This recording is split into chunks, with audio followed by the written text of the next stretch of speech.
Metusala, you joined, right? Metusala? Hello?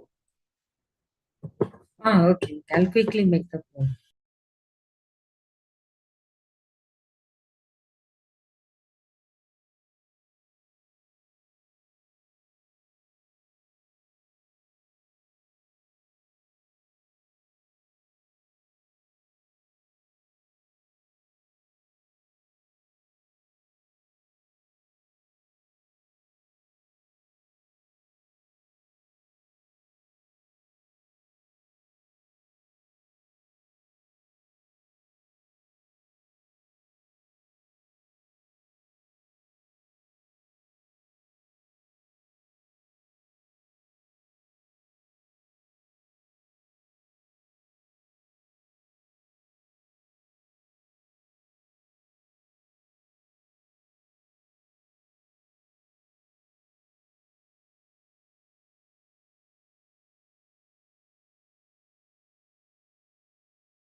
Am I audible, Rachula?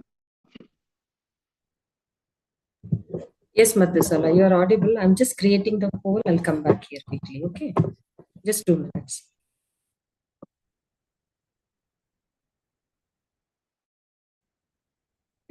Am I audible? Yes, you're audible. Can't you hear us? Yeah. Okay. I'm just preparing the poll. I'll just come here quickly. 2 minutes.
Okay, Mathusala, I am done. We have launched the YouTube also live, and I'll ask Rishama to, I'll make her the host. 200 people are already waiting. Okay, Rishama, I made you the host.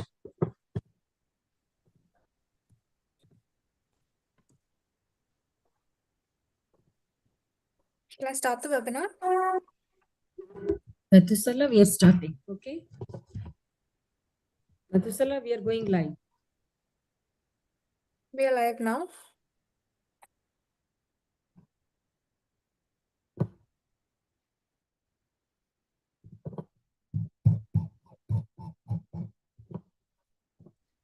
I would like to begin by saying ethics is not about the way things are, it's about the way they ought to be, said by Michael Josephson. Good morning, good afternoon, good evening to everyone joining us from around the world. I'm Rajula, the Regional Manager of Globethics South Asia, and I warmly welcome you to day 3 of our ongoing International Faculty Development Program on Research Ethics in Higher Education. It's a joint initiative of Globethics South Asia Center, Bangalore, and the National Center for Advanced Studies in Humanities and Social Sciences. It is called the NCAS Sri Lanka. This program has been designed to create a space for deep reflection and practical learning around ethical challenges in academic research. Your ongoing engagement strengthens our collective commitment to shaping a culture of ethical scholarship. We are thrilled to share that yesterday's session saw participation from a truly global community, including scholars and educators from Afghanistan, Angola, Bangladesh, Botswana, Brazil, Burundi, Canada, Democratic Republic of the Congo, Germany, Ghana, Iraq, Malawi, Malaysia, Mexico, New Zealand, Pakistan, Philippines, Saudi Arabia, Sri Lanka, Tanzania, United States, Zambia, Oman, Sudan, Italy, and Cameroon. We thank you all for your thoughtful participation and presence. Today, I would especially like to recognize and welcome some of the key leaders who have made this program possible. Professor Prashanthi Narangoda, Director of NCAS Sri Lanka, our esteemed partner in this joint initiative. Dr. John Methusala, our course curator, whose vision and academic leadership have shaped the content of this FDP. A few important notes before we begin. Regarding attendance, to be eligible for the FDP certificate, participants must attend at least 60 minutes per session. Before we begin, may I request all of you to introduce yourself in the chat box by sharing your name, institution, and country. This helps us build a stronger sense of community. Please feel free to post your questions and reflections in the chat box during the session. We will try to answer as many as we can during or after the presentation. The recording link of this FDP will be shared with all registered participants after the conclusion of the entire program. With that, let's begin today's session with curiosity, openness, and a shared commitment to ethical research practices. Welcome once again, and thank you for being with us. It's my privilege to introduce Dr. John Methusala, our course curator and today's esteemed speaker. Dr. Methusala is an accomplished academic trainer and consultant with over 20 years of experience in higher education, soft skill training, and curriculum development. He holds a PhD in English literature from Andhra University and has served in various academic and leadership roles across institutions such as Amat University, ICFA University. His areas of expertise include research ethics, communication, ethical leadership, and industry academia interspace. Dr. Methusala has presented over 17 papers at national and international forums, contributed to curriculum designs, book chapters, and trained government officials, corporate managers, and students alike. He has also been associated with the Globethics South Asia in promoting ethics in education through various academic collaboration. Today, he'll be speaking on two essential themes: definition and importance of research ethics, training and capacity building in research ethics. We are honored to have him with us and look forward to his insights on building a strong foundation for ethical academic research. Let's virtually applaud and welcome Dr. John Methuselah. Hearty welcome, Dr. John Methuselah. Please take over the floor. Thank you so much, Rajula. Thank you. Am I audible? Yes, you are audible. Actually, I'm not switching on my camera because if I switch on my camera, my connection is becoming unstable. So that's the reason. So please bear with me. So I have actually tried it before before actually starting to talk, but then it's going unstable. So I don't want that to happen. Therefore, speaking like this. So welcome all the participants, and it's so thrilling to see 300 plus participants from almost all over the world, particularly South Asia, I think, is there somebody from Africa also, Rashula? Yes, yes, Kenya, Zambia, Super, Nairobi, super. Nigeria, 25 Yeah. countries. Yeah, people from very rich contexts and very rich countries with rich traditions are all here assembled here from different countries, and I'm really thrilled to actually talk to you all. So today's presentation would be on defining research ethics and on the importance of research ethics. And I don't think that you're all laymen to come and listen to somebody giving you a lecture on definition and importance on research ethics. So before I actually go into my presentation, I would actually like you to come out with your responses, at least in the chat box, what you think about this importance of ethics.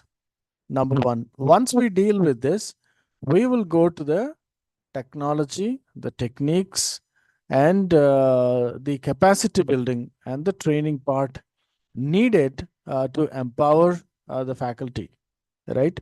So shall we start with the chart from you? What are your expectations? I see 38 people chatting. Super. Jain University, Whitefield, Bangalore. Then Zakir Hussain College, Dr. Muhammad Yasin, Munnu Prasad V, then Anand Jayasurya, Kelania University, Sri Lanka. Then there is an anonymous attendee, and Dr. Kaleshwari, Assistant Professor of Economics, Nehru Memorial College. Then, oh my God, so many are there. Savita College of Engineering, Nursing, Chennai, Cecil. Then Sivaranjay Thambi Pillai, University of Colombo, Sri Lanka. And Jude Fernandez, Assistant Professor in English at Don Bosco College, Panjim, Goa. Yeah.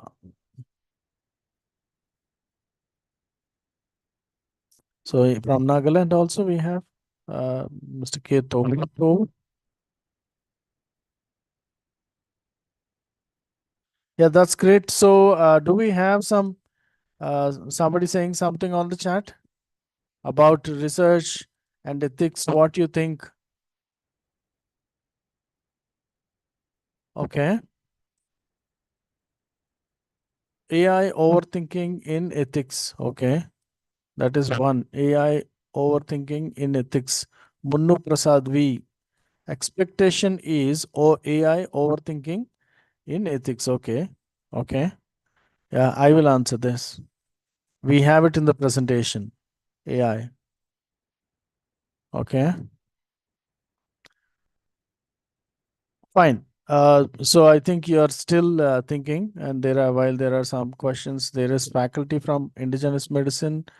I hear that almost from every college in Sri Lanka, people have joined, and from Africa, Zambia. Yes, we have Margaret Nambau from Dr. Margaret from Zambia. That's great. Fine. Now that we have different people in the chat, I think it's encouraging to find people joining still. So shall we have a small poll to start? May I request Rajula to please start Yes. the poll? Yeah. Oh, sorry, I think first poll, right? First poll. Yeah, sorry. Is it visible, Paul? Yeah, this is to make everyone get involved in this, and let us see how this poll works. Why do you think we need ethics in research? It's a multiple choice question.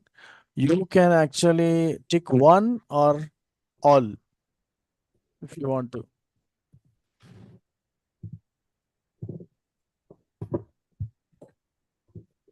You can tick. I think it's there on the chat board. Polls. Yes. Please tick. You just need to click it. Or if you're connecting on your phone, you just need to tap there. You get it?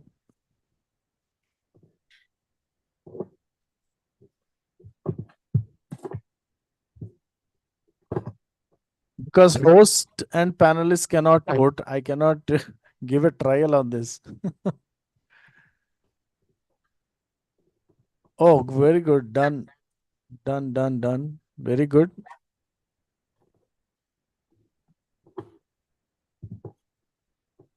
Please, everyone, please join the poll. Please join the poll and put your response on the poll.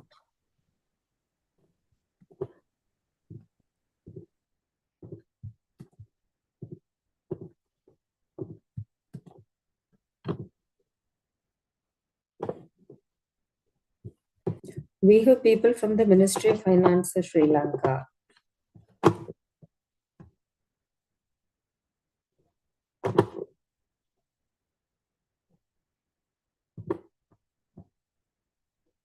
Dr. John? Yes, I'm listening. Okay.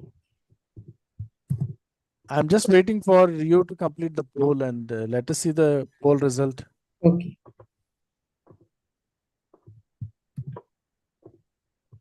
So somebody has joined from Ghana also. Yes. Zambia, Ghana. Regan Sarpong from Ghana.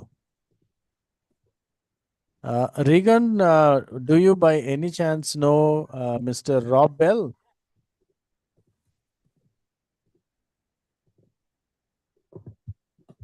Robert Bell.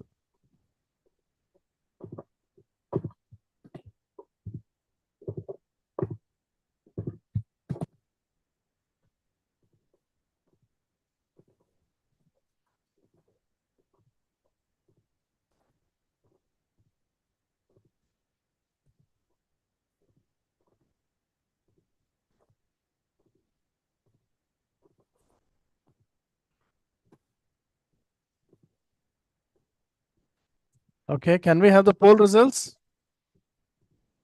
Yes. Yes. So, yeah, okay. So this is it. Why do you think we need ethics in research?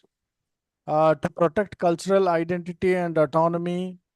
31% of the participants thought that it is protecting cultural identity and autonomy. Then building trust between researchers and communities, 58% have marked it. Ensure ethical data collection and interpretation, 56%. Prevent exploitation or misrepresentation, 38%. Promote inclusive and equitable research outcomes, 43%. So the highest is on building trust between researchers and communities. So I think we are spot on the point. We need ethics in research for all these 5 things. And you may be having questions on how the first one happens, protecting cultural identity and autonomy.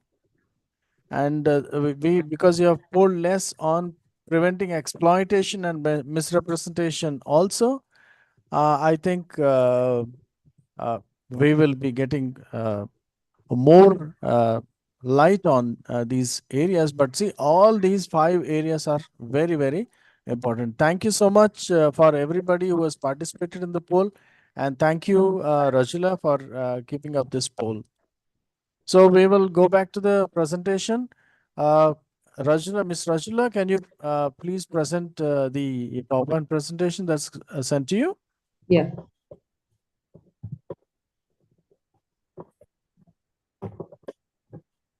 Yes, I think it is a full screen. Can you see it? No, we can't see it. I can't see it. It's completely dark. Yeah, now I can see it.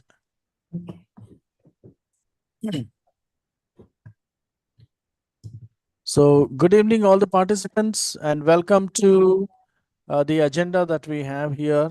Definition, what we are going to deal with here. The definition of research ethics, importance of research ethics, global context and cultural considerations, training and capacity building, challenges and case studies. And then finally, we will have question and answers and reflections with discussion. That's what we are having as an agenda today. You want me to add something on the agenda? Fine, then we'll go ahead. Can we go to the next one, please?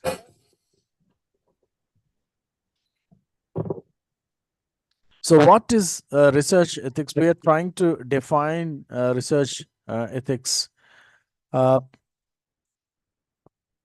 The definition goes like this. It's the moral principles guiding planning, conduct, and reporting of research. So these are certain principles which guide us. I mean, guiding means there are many things.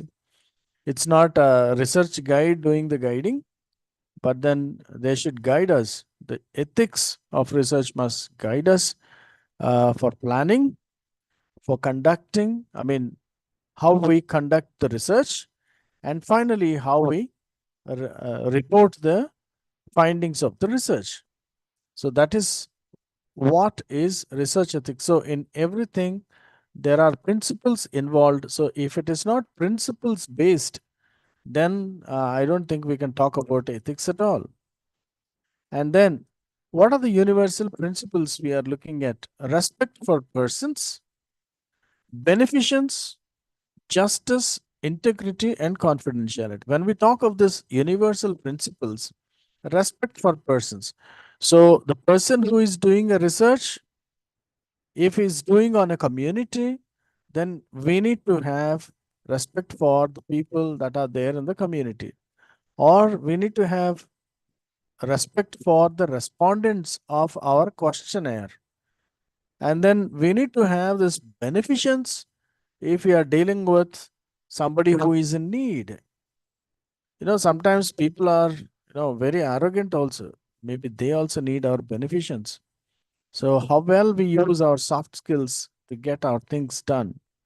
No, that becomes one of the universal principles.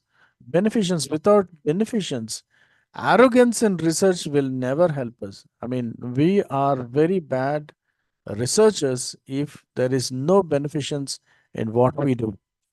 And justice, when it comes to justice, then why are we doing our research? If it is not in a justice perspective, then can we find justice to our research? Because if the research is biased, what is hit? Justice is hit. And do we want the justice to be hit? No way. So unless and until we have respect for people that we are researching on, and unless we have the beneficence, this justice factor doesn't work. And for the justice factor to work, we need integrity and confidentiality. What is integrity? Integrity is being true to ourselves. I mean, putting a hand on our heart and following the conscience is what is called integrity. And confidentiality is all about not disseminating the data that we have or any facts that we have to anybody who is not at all related with the evaluation of the research findings. A university may know, but then there are areas where the respondents of the questionnaire may not be wanting us to reveal their names, or if it is on health that we are doing, they may not be happy with we revealing their names or their identity. So confidentiality is very much needed uh, until and unless it is for the certification body to know who and what we have done our research on. So confidentiality has its limits. However, confidentiality has its own complete protection. So you need to follow these 4 universal principles if you have to be ethical in the research. One is respect for people, beneficence for what we do and people we work for, then justice in the way we do it, and the purpose. The purpose of research must be doing justice. And then the integrity part and the confidentiality in doing a research is the core of it. Because without integrity and confidentiality, I mean, there is no confidentiality without integrity. One cannot live without the other. One cannot exist without the other. Are we on the same page? I want somebody to respond on the chat. A simple yes from you will do. Are we on the same page? Super. Super, super. Very good. Thank you. Then, shall we go to the next one, please? So, do you think that the definition of ethics and the principles have been done? Ms. Rachula, can we go to the next slide, please? Yeah. So, why ethics matters in research? Because we just talked about, without ethics, we can't do a proper research. If anybody is doing a research without ethics in it, then I doubt whether it can be called research at all. I mean, it can be happening, research can be happening, but without ethics, it will lose its purpose.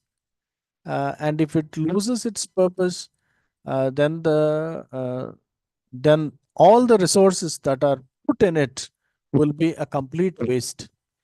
Because see, man, if I have to come from the beginning, it was Michael Faraday who set out into the nature to find out, they say, what God or the superpower has put in the nature. He went and explored, made a research, and found out that there is electricity in the nature. He learned it from the thunderbolt. So that's why he's called father of electricity, because he found it out. It's not like things don't exist, but when we search for them, we find their existence in whatever form they are in, and that is what is called research. And then if we are not researching, what happens? Suppose, say, somebody has not researched on pollution. Would we know what is happening to the ozone layer? Would we know why the acid rains are coming in? Somebody somewhere has researched and found out. So would there be medicine without research? No. But then the use of medicine, that is what calls for ethics. Like somebody researched and made an atom bomb. So to make an atom bomb without a research, is it possible? Somebody made a research, and that somebody has designed an atom bomb. And whether to use it to kill people or not is a matter of ethics. And then we know what happened to the world after the World War and how the World War II ended. Was it a peaceful end or a bloody end? Was there ethics in how it ended? War ended. But what about ethics? What kind of ethics are we using? There are a lot of challenges and dilemmas. So when we talk about research, ethics matters a lot. So what matters in this is uh, why we are actually thinking of ethics matters, because it protects rights and dignity of the participants, whoever participates. Like you were just participating in the poll. So when you go out with a questionnaire or when you interview people, you need to protect the rights and dignity of the participants. Suppose, say, somebody is doing a research on something like drug addicts. You just need to find out what is happening to them, where they're coming from, do a research, but then do not reveal the names of the people who got affected by drugs. So it prevents misconduct and manipulation. So ethics is needed because when we are ethical, it prevents misconduct and manipulation of the data, particularly the data. And then see, some people collect the data and sell it also. These days it is happening, in the name of research, they're collecting data, and this data is being sold to all the corporates. That is how you're getting calls from different corporates asking you to buy insurance, buy credit cards, all these things, all the products. So you suddenly find a message and then it is there. People are selling it. And then ethics matters in research because it builds public trust in science and data. Because science is something that people are wary of. I mean, they think, wow, we don't understand this science. And data, people don't understand at all. So the number of people that are dread of science and data, they are already dread. And the next thing is they don't trust in science and data because right from the beginning, if we see all the world, across the world, we had this, belief in things that would turn our fortune. So things that turn, or we want all our fortune to be turned, and therefore we rely on anything and everything, and there is no scientific data behind that. So it is irony that people don't trust what they can see, but they trust in what they can't see. So in such a situation, building trust in science and data is very important. And if it is not ethical, then we can just never do that, because trust is the factor we all live in.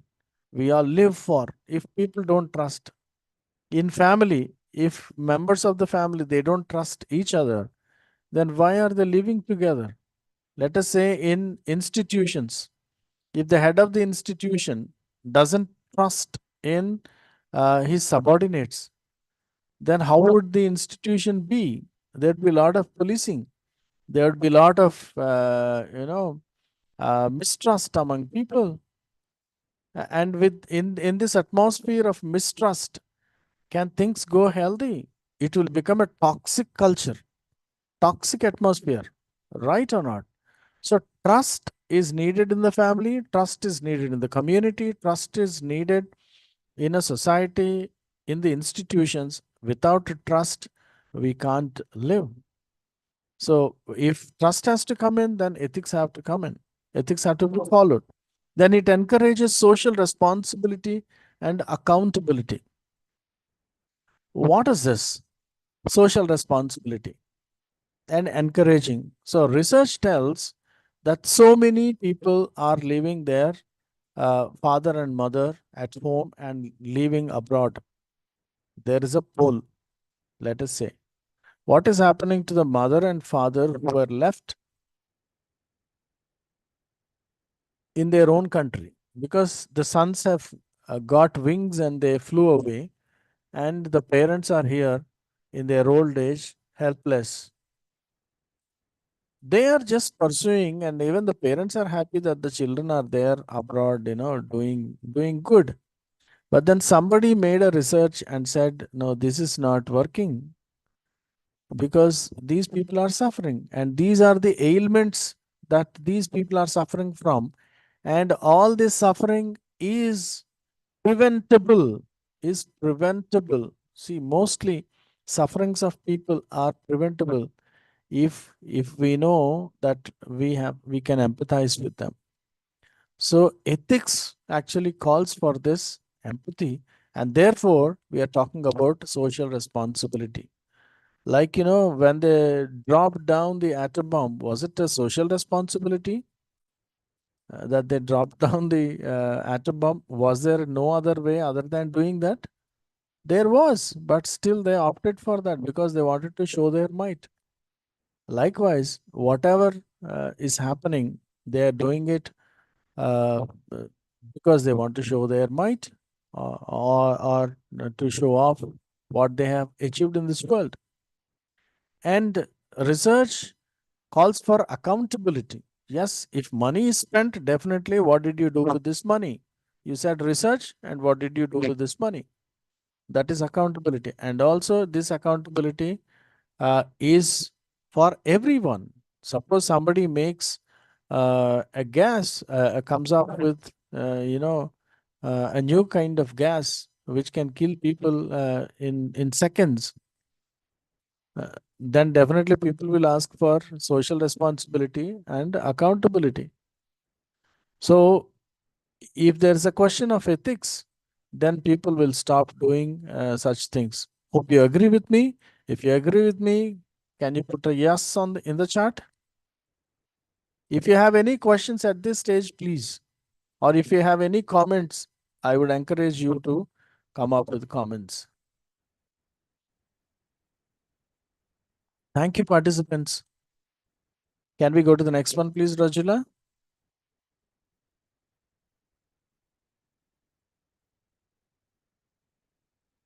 So what are the key ethical guardrails?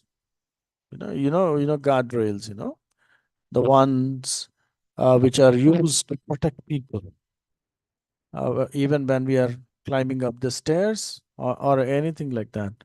Even in the hospital, you'll find around the bed these guardrails. So the ethical guardrails are transparency, because it clearly discloses AI use in training and decision support given the days today, right? Transparency. We can use AI in training and decision support.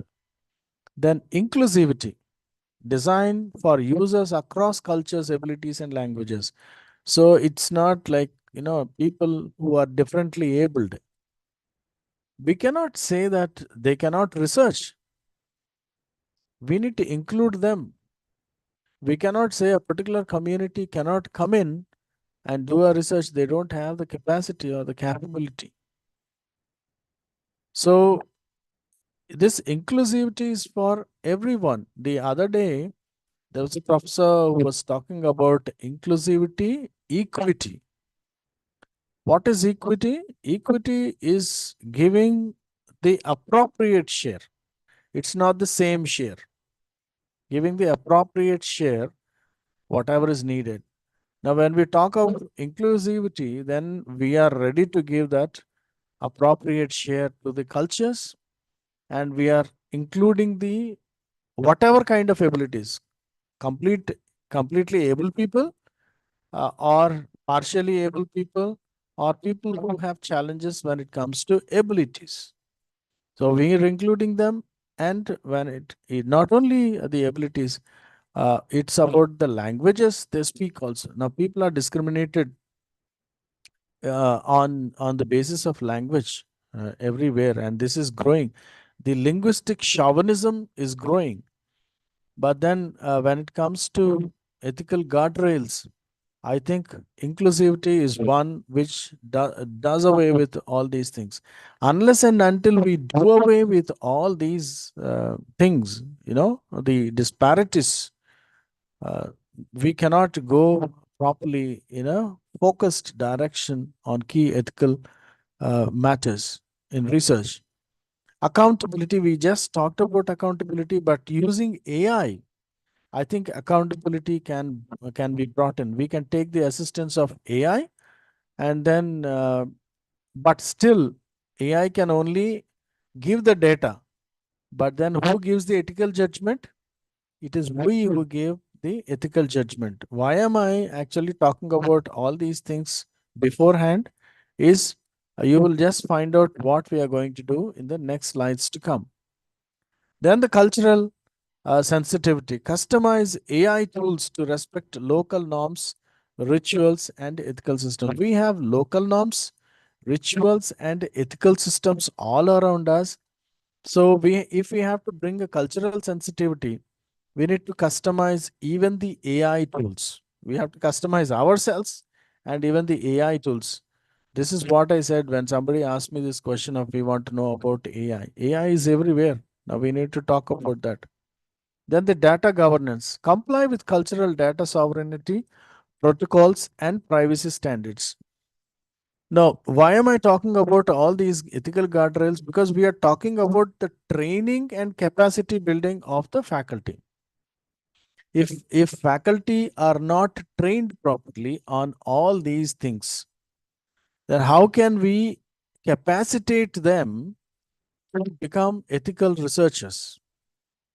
So first thing, we need to sensitize all the faculty or all the researchers to the matter of transparency, of inclusivity, or of accountability, of cultural sensitivity, and data governance. Unless and until people are sensitized toward these things, we cannot be talking about the ethical foundations that our research must be built on. Can we go to the next one, please? Any questions here? You can write it in the chat box. Let us discuss the real world ethical failures. Tuskegee syphilis study is one. I mean, you can actually, we don't have much time because 7 o'clock we are closing. So we don't have much time, but you can just note down these things.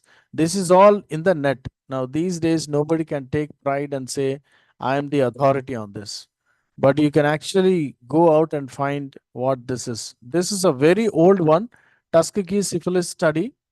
So where ethically they have failed. I mean, they have discriminated on who they have to do this research on, and therefore that was an ethical failure because they have actually categorized some people and said, okay, we will do only on these people, not on this. So uh, there was uh, there was no heterogeneity in the research, and therefore it was an ethical failure because it was based on different biases. The same goes with Havaspai DNA misuse case. And then there are examples of informed consent violations. What is this informed consent violations? That means if we are doing research on somebody, we need to get their consent.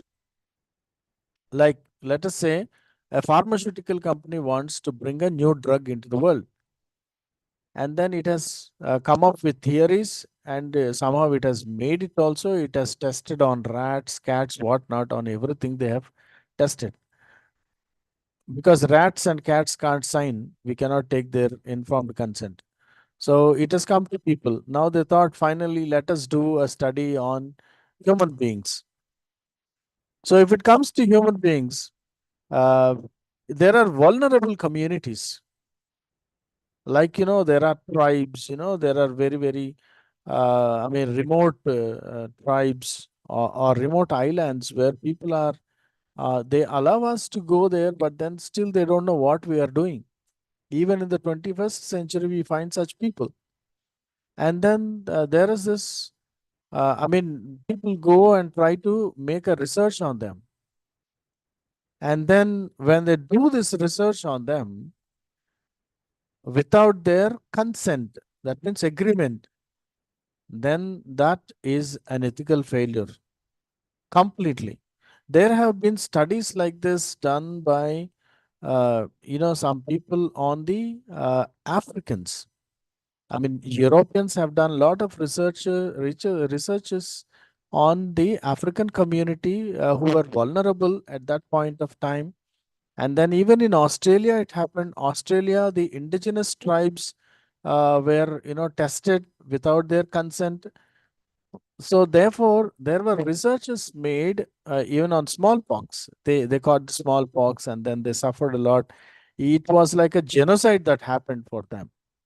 So without this informed consent, we should not be doing research, and it amounts to violation. Then the impact on public trust and ethical reforms. Like we discussed in the beginning, the public trust, if we can't gather the public trust, then we can't bring in reforms, because we need to convince people. When we have to convince people, they have to be convinced in the research that we do. Research and data are the only evidence we have. See, we are doing research. Why are we doing research? We are doing research because we want evidence. We want to build an evidence. Why do we want an evidence? Because we want to give something good to the world. We want to advance the civilization, or we want to advance the thought process, right? So when we are thinking of advancing the civilization or advancing the thought process, then we have to look for evidence that helps us.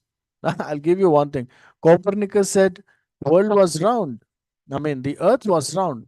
He was put in a jail, and then he was punished and then killed at stakes, burnt at stakes. But then he tried to prove something people did not trust in. Maybe, uh, maybe if it were now, he would have actually come out with many things, and trying to prove that the world is round. But then if the same people are there, superstitious people are still there even now, who don't want to agree. For all of them to agree, we need evidence. And without evidence, there is no trust built. And only on trust, we can avoid ethical failures. So shall we go to the next one? Any questions? You can please put it in the chat box. Shall we go? Yeah. So let us look at the cultural differences in ethics. When we are trying to build capacity of the researchers, the first thing that any researcher must find out is the culture that this researcher is trying to work with. There are cultures within cultures. Like, see, there are cultures within cultures. Like let us say in Sri Lanka. Sri Lanka, there are it is an amalgamation of lot of cultures in Sri Lanka. You go to all the four corners of Sri Lanka, it won't be the same. Am I right? Am I right? Somebody in the chat? You go to four corners of Sri Lanka, and Sri Lanka will be different in all the four corners. But it's a wonderful country. Now you have a lot of communities in Sri Lanka. The communities that are coming together to build Sri Lanka. It's not about their cultural differences. They put aside their cultural differences and then come together. So in ethics, it is important to know which culture we are working with. Why are we working with that particular culture? Are we including that culture or excluding that culture? Do we have any bias for the culture or not? All these things matter a lot. So individual versus collective consent. Taking the individual consent of one person and taking a collective consent. you tell me which is right, individual consent or collective consent.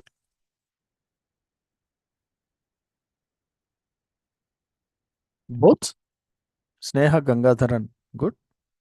Both. So it all depends on the context.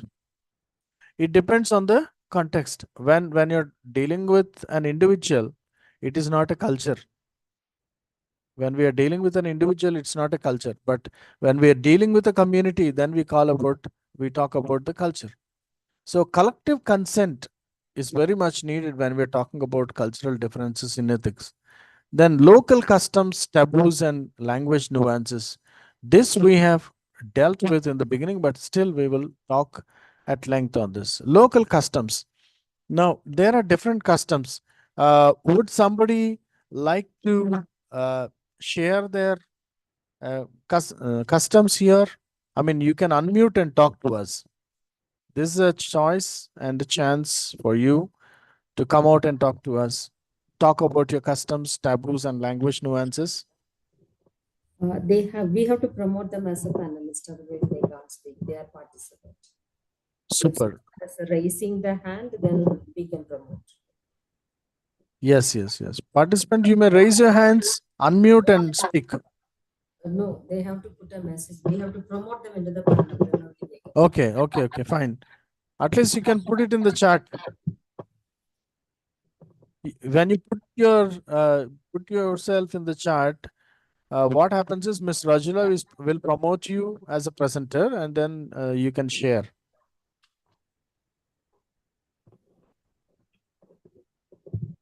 No one?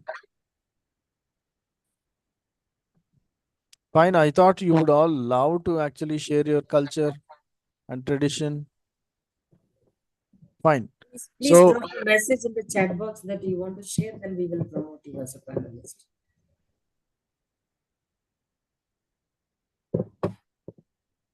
Okay. Now let us talk about cultural differences. The individual versus collective consent is needed. Then the local customs, taboos, and language nuances are very much needed, because if you ask a question in a particular language and the nuance, language is okay.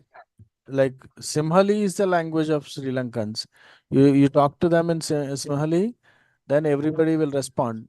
But uh, when you go to a different corner, no, they have a different kind of nuance in the language.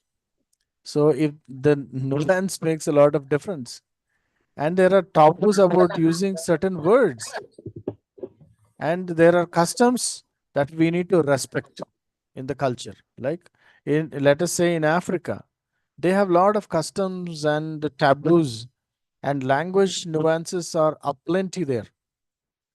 Like in India also, we have multiple. Then without respecting all those differences, we can't go ahead. So role of religious and traditional beliefs. Now there are a lot of religions and people are fighting for their religions. We know what is happening. And traditional beliefs are there other than the religions. And then people take them very close to their heart. When things are close to their heart, we need to respect them and still see how far we can go ahead. Because if we don't respect the customs, the taboos, the language nuances, the religions, and traditional beliefs of any country or any community, whatever we are doing as research, it doesn't have any ethics. So the power dynamics and the community trust, we need to actually respect this also, power dynamics and the community trust. So when there is power vested in somebody, they can try and alter the results of our research. So we have to be very careful with all those things. And then the community trust is very much needed. If we are going into a new community and trying to know what are their difficulties or whatever we want to find out from them, definitely their trust is needed. Somebody will give you information based on the trust. Otherwise, people will give you information just like that. It is like, Rajula may be asking you for a feedback, and then because you have to give a feedback to get a certificate. Maybe you will give just a feedback even without sitting in the sessions. So this can also happen. So until we have a trust in what the presenter is presenting, or until we have a trust on the researcher, this confidential reports cannot be changed. Therefore, cultural differences must be respected in ethics. Shall we go to the next one?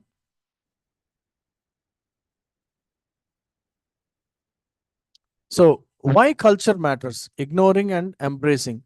See, when we are talking about capacity building, I'm stressing more on culture because, without the culture, we can't be strengthened as researchers. We have to be researchers within the culture that we are living in. Like a fish cannot come out of the water and start swimming. If we have to swim up or down, or floating or not floating, or diving deep, or whatever we want to, all kinds of acrobatics in the water, a fish can do only when it is in the water. Otherwise, it is dead. So when we are a part of the culture, and if we don't understand the culture, then how are we actually capacitating ourselves? So the ignoring cultural differences can lead to ethical violations, even if they are unintentional. And there can be misinterpretation of data, damaged relationship with communities, loss of trust and credibility that we have been talking about. Then embracing cultural sensitivity fosters ethical integrity, richer, more accurate insights, and inclusive and respectful research practices. When I talk about richer, more accurate insights, only people, let us say, see, I'm talking about the tacit knowledge and the explicit knowledge. Let us say there are very old people in a community. There are, anywhere in the world, I mean, in Africa or Sri Lanka or in Australia or India, anywhere in the world, you have certain people who are with nature and they know how to treat a different ailment.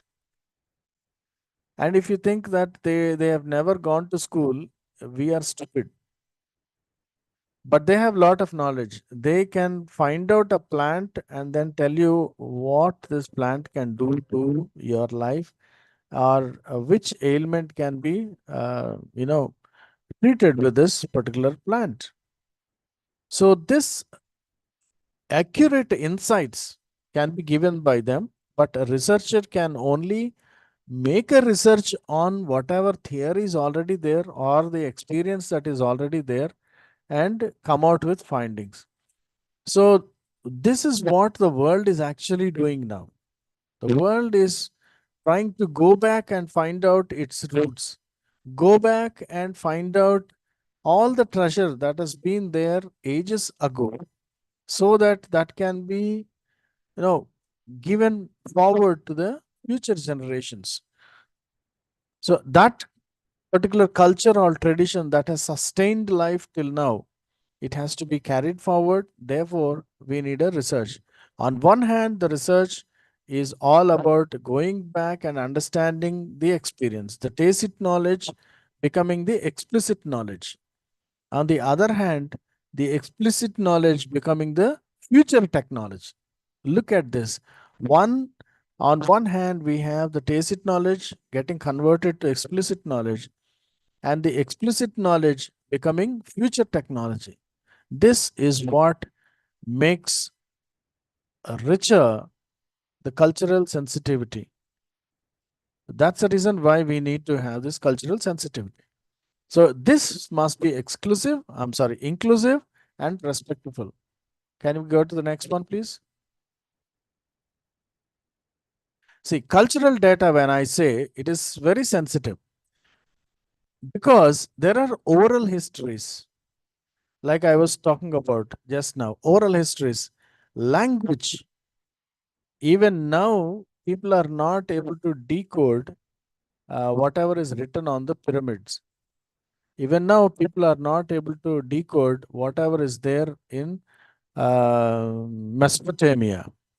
Even now, people are not able to decode the language that is there in Harappan culture, Harappa and Mohenjo-daro. So there are languages we don't understand, but we are creating, languages for the computers. So data is very sensitive because it comes from oral histories, it comes from language, it comes from the rituals. People have different rituals, and there must be a story or some fact or something behind the ritual. Instead of downplaying the rituals as some superstitious thing, why don't we find out what is there behind this? Because it carries some kind of a data that we have to be sensitive to.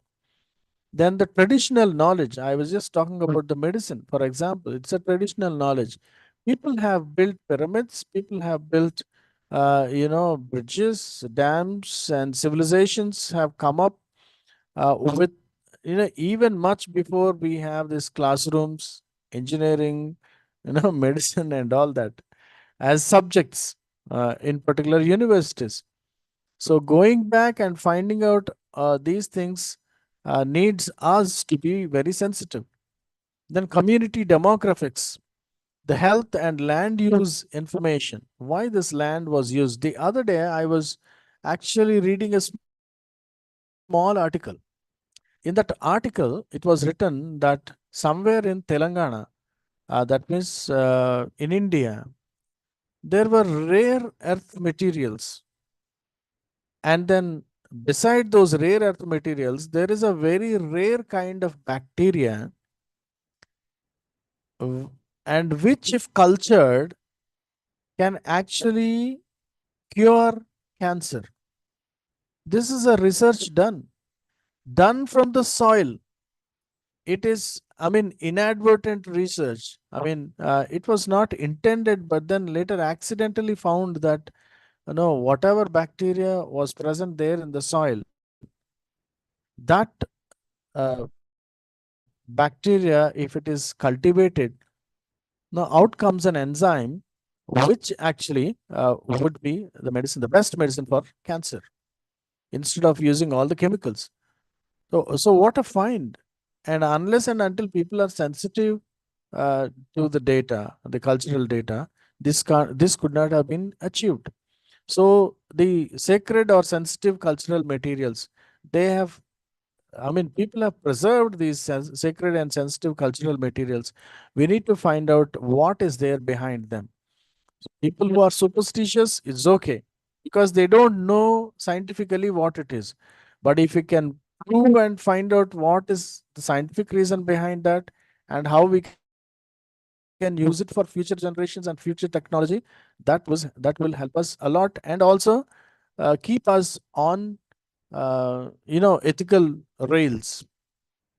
Can we go to the next one, please?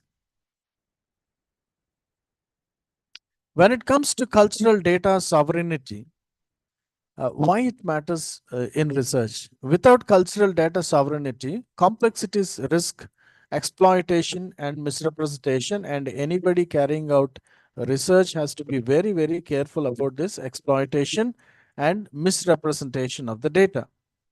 And data may be used in ways that violate cultural norms and spiritual beliefs, like I was just talking about. Historical injustices like data colonialism can be perpetuated. Data was, colonialized.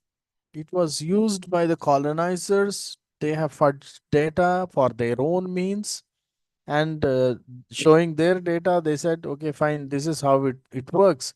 But then I think we have to come out with a culture, with a counter data to say that no, that's not true. But how can that happen unless we have sensitivity for the culture, for our culture, right? Then, with sovereignty, research becomes ethical, respectful, and collaborative if we respect the sovereignty of the cultural data. So, communities gain agency over narratives. There are many narratives that come up. Narratives are like stories, people cook.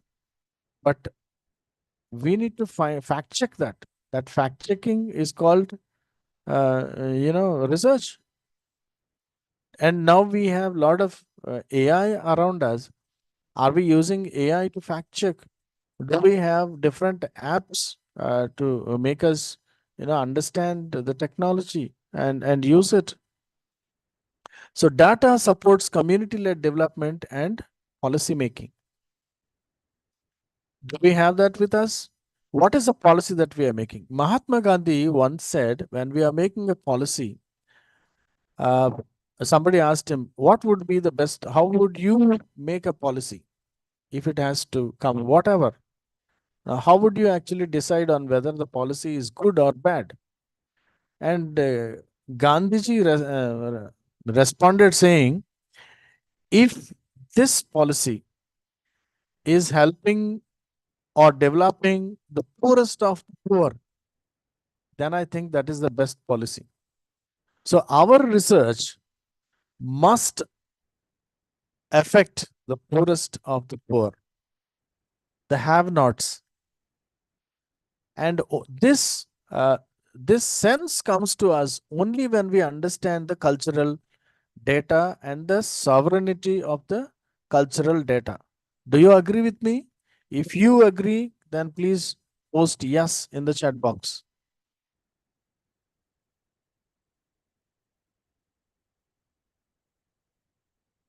Shall we go to the next one, please? Can we go to the next one? Yeah, this one. Key ways. So the culture influences research ethics. Individual versus collective decision making.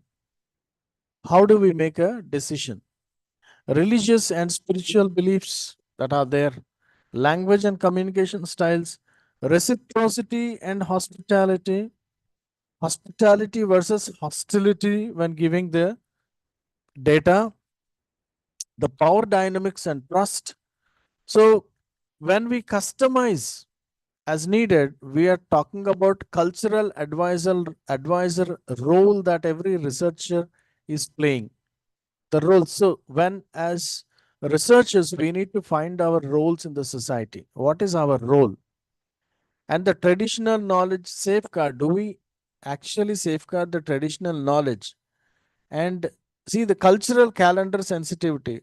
Now, this point, see, avoid data collection during festivals, morning periods, or harvest timing. This is a very simple thing. But why am I talking about this? Because when we are not sensitive to the culture and the cultural calendar, then we will fail to actually get our data. And when I'm talking about empowering researchers on this, I'm talking about the cultural sensitivity that every one of us must have. Can we go to the next one, please? So training and capacity building in research ethics. What it involves? We need to have a lot of workshops and seminars like this, interactive sessions on ethical principles and case study. Do we have any body like that in our campus? Do we have a body like that, workshops and seminars? No, I will ask a very, simple question, but it may be difficult to be answered. Are we doing seminars and workshops because there is a certain amount of fund with us and we have to spend it by March? Is it that which is motivating us? Ketan Thakkar says yes. Yeah, Venkat Subramanian Ganapati also says yes, yes, yes, yes. See, that is a sad state of affairs. Metali Garg says yes, sir. That is a very sad state of affair. Now, how can we actually talk about training and capacity building if workshops and seminars have just become events? We are talking about ethics in education because ethics ethics is there in education. Education cannot be done without ethics. That we understand. So if the workshops and seminars are events, where people just come in and go. They just pay their registration fees, go away. Then come again for lunch, then have nice lunch, have nice company with all the others that are there, our friends and all that. Then go away, take the final certification, go home, or paper presentations. Now, let me tell you, I mean, you all will agree with me when I say this. There are different boards in international conferences, workshops, seminars, all that. There are different boards. People come and present papers. You tell me, I mean, you all know this. How many of them actually really listen to these papers? What is there in the paper? How many actually, go and talk to the researcher and says, I think this finding is great. Can let us collaborate? Shall we collaborate?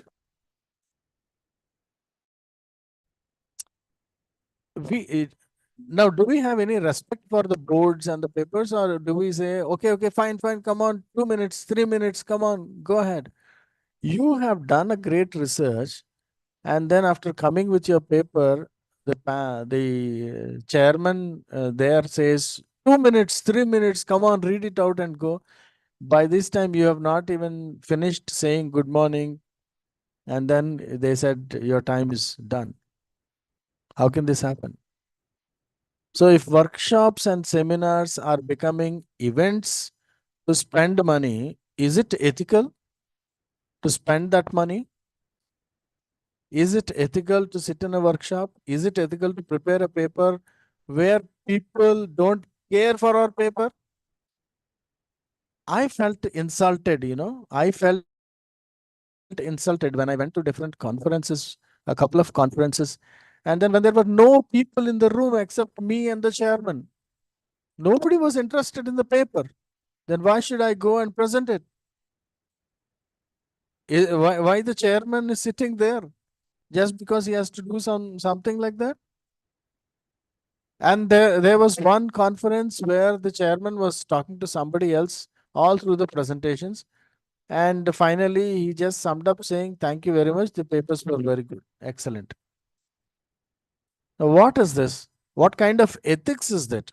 Now, it is in our hands, I'm telling you, it is in our hands to make these things real workshops, real seminars, because see, all this is waste of our travel money, waste of our registration money, waste of the amounts that are given out by colleges and universities or UGC or whatever bodies that are sponsoring all these workshops and seminars, and all the books that are published in the name of seminars. All that is done. This will just become showcasing the work, but then there is no work at all. So training and capacity building and research ethics cannot be done until workshops and seminars are real good, serious, and involved by people with all the intensity. Coming to online courses, there are self-paced modules with certification. Examples whose 10 module ethics course is there. If you want to do a course on ethics, Globe Ethics provides you a lot of courses in ethics. You can actually register for these courses at a very nominal price. I'm not, marketing Globe Ethics here, but I'm giving you the opportunity of doing something on ethics. Because if somebody is serious on ethics, I think every other thing will fall in line. So online courses we can go for, and not only on ethics, we can go for training on AI. These days, AI, Excel, PowerPoint, what not, everything is there on the net. We just need to register for 99 rupees or so, and that is there. You have Udemy, you have, all kinds of things, Coursera, all kinds of platforms are there to teach. But are we actually blaming somebody and not doing these courses? Or are we afraid of AI? Are we at least using Perplexity? Are we using ChatGPT? Are we using Gemini? Are we using Meta? Are we using Perplexity? No, if we are not using, are we using Canva? There are many apps outside. Have we actually explored all these things? Now the time has come for us to explore technology, because if we are not into technology, somebody is going to actually deceive us. You know, our ignorance will never help us. I'm telling you, as researchers, the first thing that we have to come out of is ignorance of the technology that is there around us. So doing online courses will actually help all of us. So if we are thinking of training and capacity building, please everyone enroll yourself in some or the other course that is relevant to you and that which you are teaching. And definitely that will help you. And if you are not doing that, then you will, I mean, if I am not doing it, I will be called a dinosaur, because dinosaurs are extinct because they have not adapted themselves to the change. So we will all become dinosaurs if we don't adapt to the change. And for this, we need a proper training ourselves. We should become self learners. We should become self learners. And I know there are a lot of things that are there waiting for us. I mean, the family, there are the other responsibilities that we have, and all these things.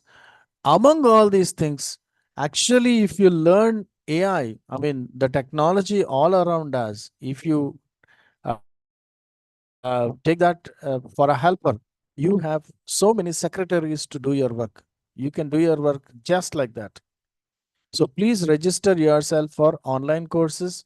Please join in the kind of workshops and seminars. Make them serious, take them serious.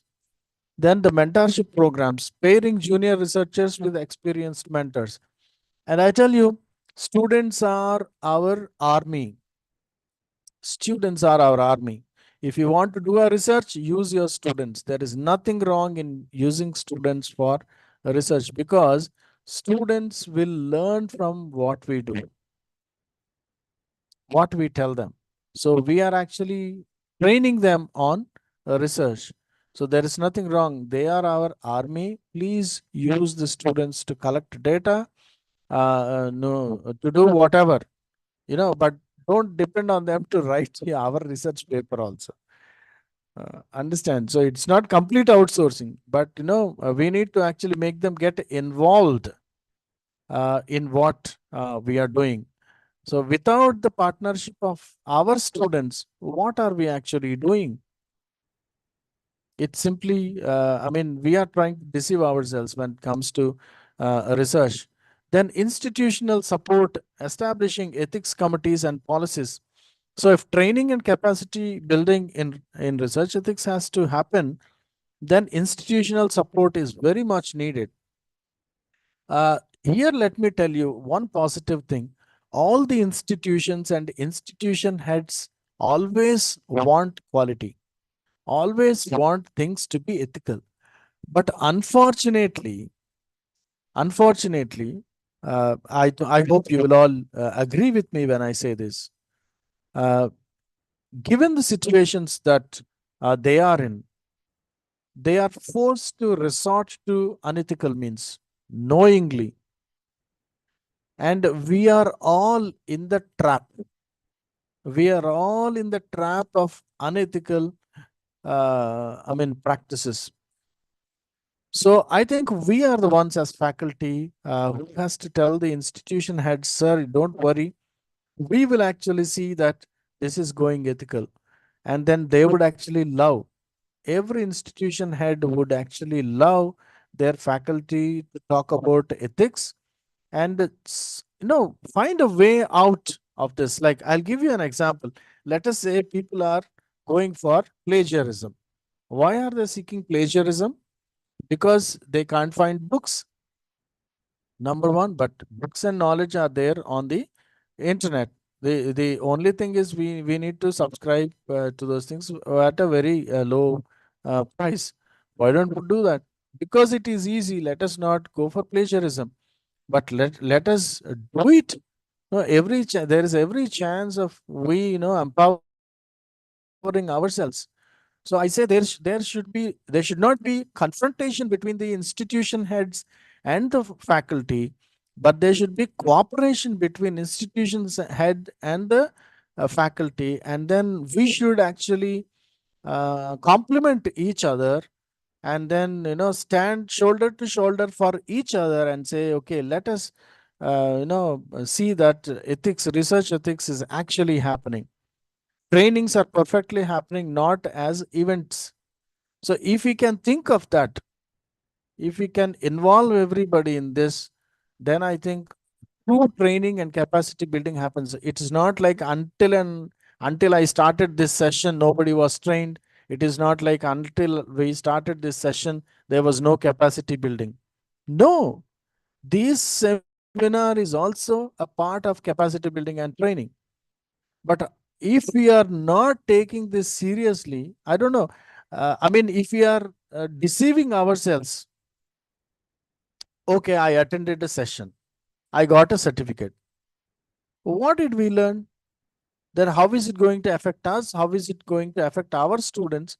As faculty, can we stand in front of our students and talk about something unethical when things are not happening ethical and we don't stand by? So this, I think, has to be, this training of mind is very important. Instead of training for skills is one, training for the mind is also very, very important. This is a wake up call for all of us, including me. So can we go to the next one, please? Techniques and tools for training in research ethics. What are the techniques and tools? There are traditional methods, there are digital and remote learning methods also. Traditional methods, we all know, face-to-face workshops and seminars we were talking about till now. The role-playing ethical dilemmas. Now, what should be done in these workshops and seminars is important. Workshop and seminar is one, but why are we doing? What is the purpose of that? What is coming out of that? Have we ever tried role-playing ethical dilemmas in our workshops and seminars? I don't have any doubt when I say this has never happened. Have we ever role-played ethical dilemmas? Suppose in science there is a research going on. Are we talking about ethical dilemmas? Are we role-playing? Are we having this devil's advocate being played? Are we playing devil's advocate? If we can do that, then I think this traditional method work. It's not like traditional method is useless. Traditional methods actually help us think. There is something called Socratic dialogue. Where is the Socratic dialogue in our workshops and seminars? I think we need to find, a torchlight to see where this is actually happening. The Socratic dialogue. Then group discussion based on case studies. How many case studies are being presented in workshops and seminars? Like I told, papers are being doled out one after the other. But then where is this group discussion based, on case studies? Even the participants don't bother to ask a question also when the paper is presented because they don't hear. Now, the university integrated ethics curricula is another one. This is a traditional method where the university, comes forward and integrates ethics in its curricula. I know all the business studies people have business ethics. All the engineering people have engineering ethics as a subject.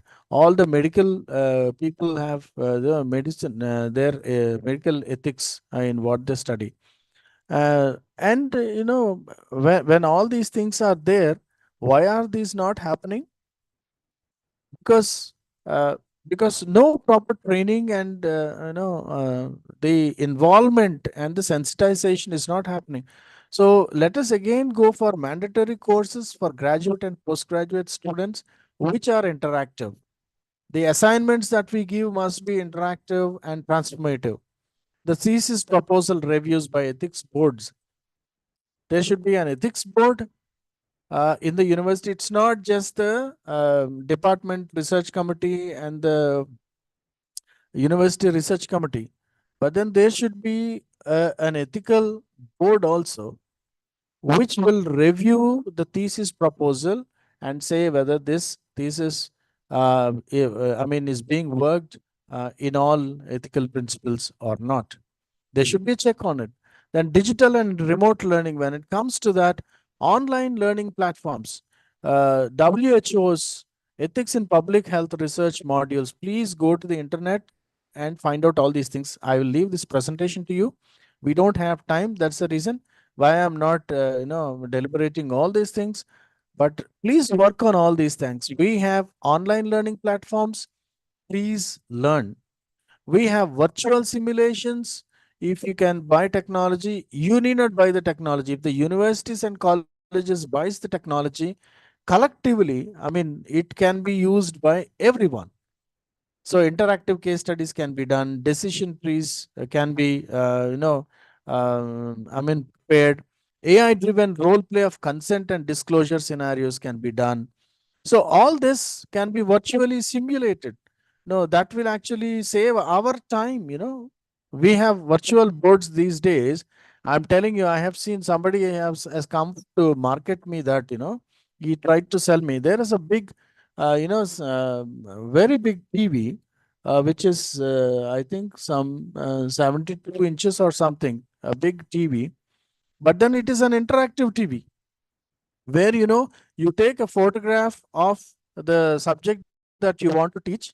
That one page you take a photograph and feed it into the TV.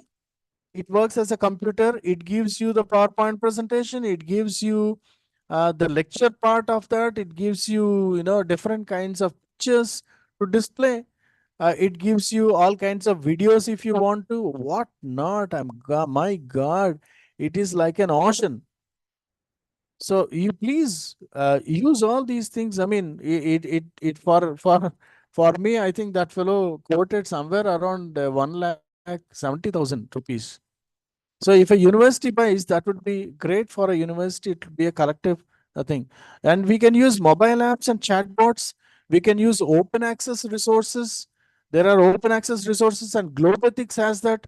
You can actually become a part of Globethics, and then Globethics has a library, online library. You can register into that library, and for free, you can read all the articles. You don't need to pay even 1 rupee to the global access that we give on Globethics.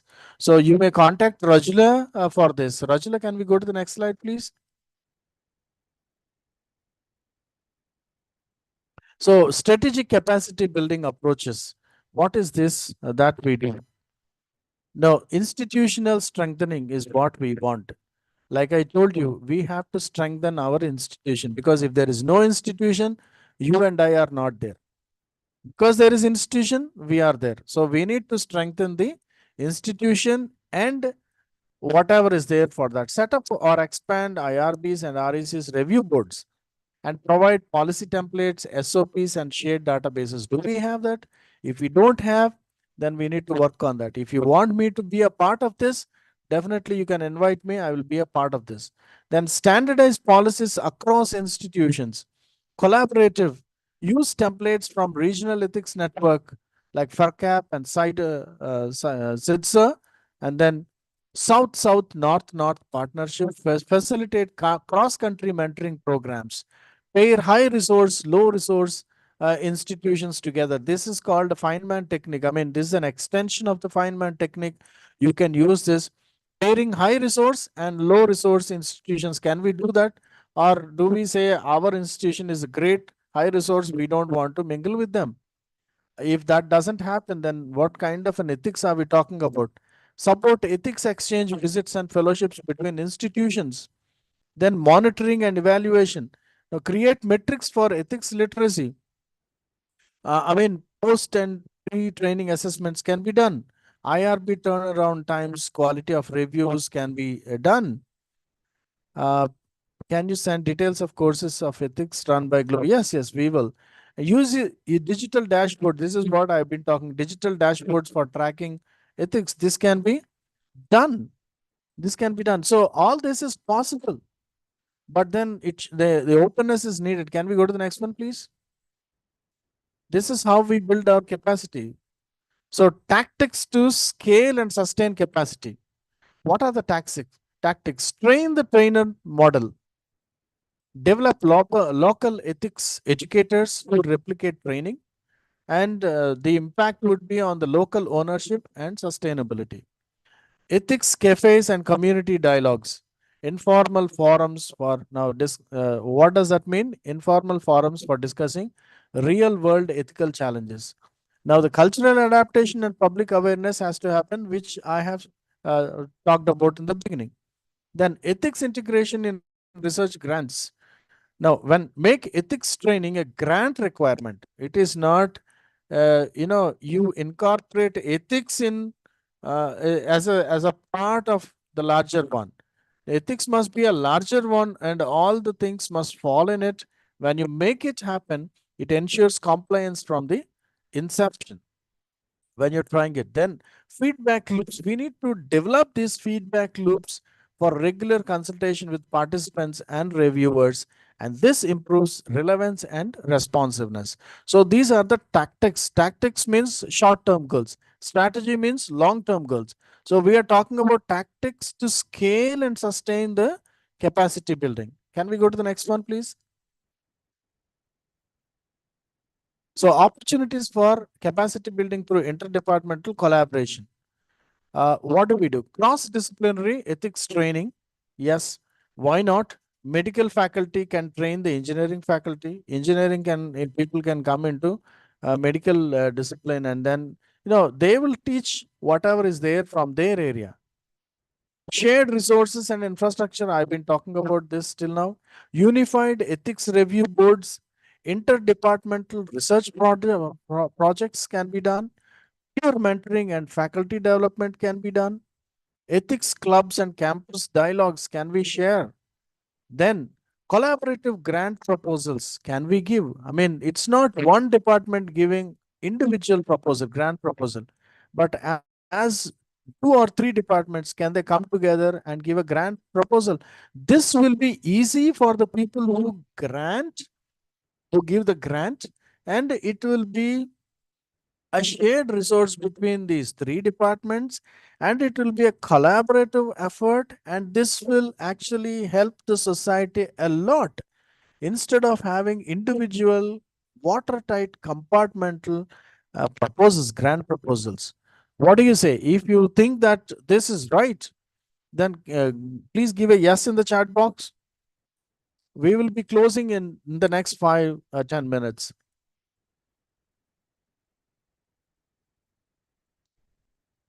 Thank you. Can we go to the next one, please?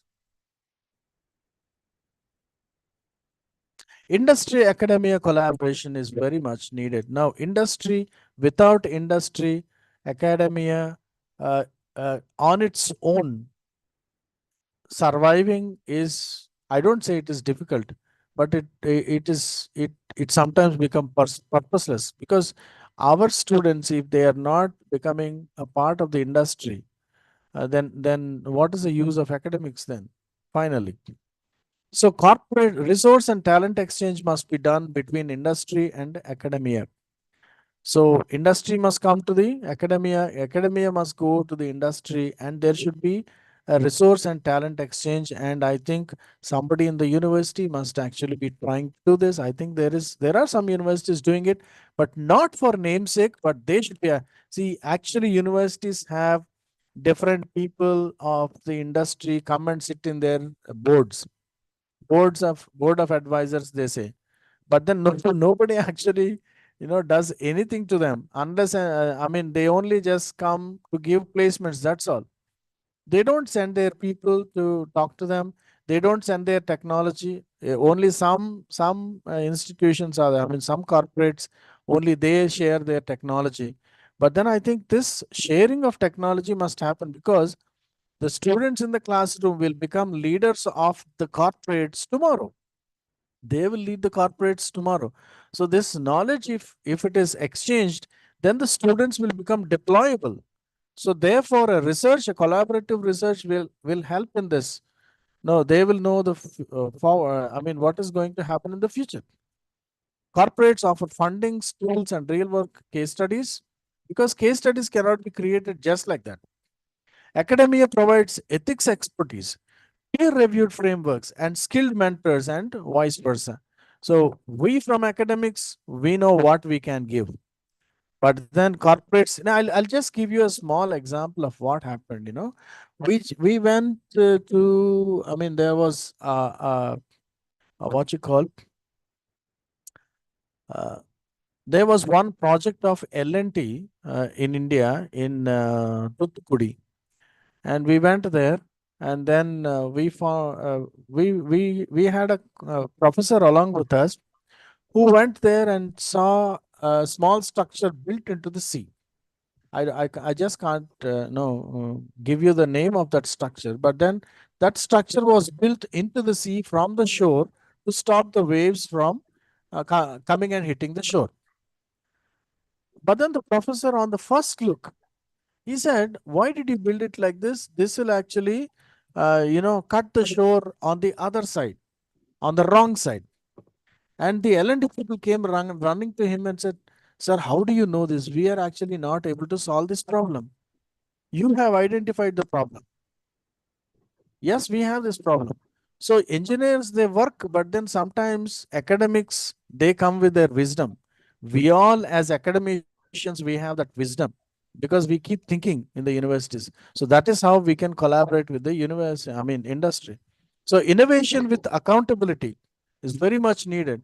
Collaborate on pilot studies that merge ethical oversight with cutting edge technology. Incorporate shared governance models in joint products. Can we have joint products with the projects with the industry? Capacity building outcomes. Cultivate ethics literate workforce. Expand access to global ethics training. Global ethics training. Can we have access to global ethics training? Then I think global ethics is there. Foster long-term collaborative research culture of responsibility and inclusion. Do we have this culture? Let us ask this question with a hand on our heart. Do we have this culture in our universities and institutions? Are we doing that?